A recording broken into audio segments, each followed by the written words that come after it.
Naghahanda sa pagsasampa ng kaso ang Nueva Ecija Provincial Police Office, kabilang ang kanilang CIDG, Crime Lab at mga investigation unit.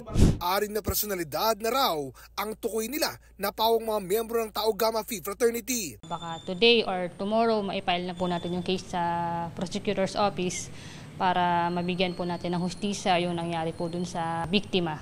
Ang ilan umano sa mga ito, natukoy daw nila sa tulong ng isa sa mga kasama rin sa nasabing hazing. Sa ngayon, hindi pa raw nakikipag-ugnayan sa pulisya ang mga opisyal ng fraternity. Isa lang ang hinihiling namin na sumuko na kayo. Ano ba ang mas gusto nyo? Mas gusto nyo ba na maging suspect kayo o mas gusto nyo maging witness kayo? May magagawa pa kayo para itama yung pagkakamali nyo. Hindi pa huli ang lahat.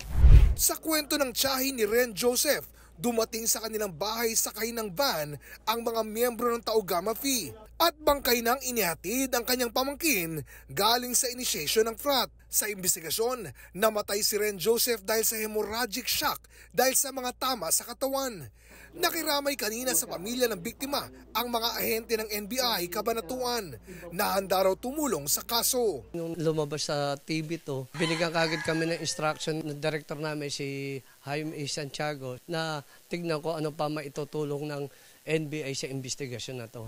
May panawagan din sila sa mga kapwa neophytes ni Ren Joseph na maaaring nalalagay din umano sa alanganin sa kasalukuyan, bunsod ng mga tinamo nilang pasa at sugat sa katawan.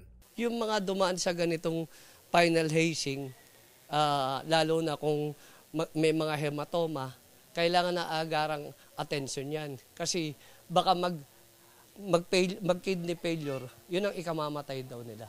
Sabi ng doktor namin. Pwedeng namin silang kunin kasama yung mga doktor namin para matignan yung kalagayan nila.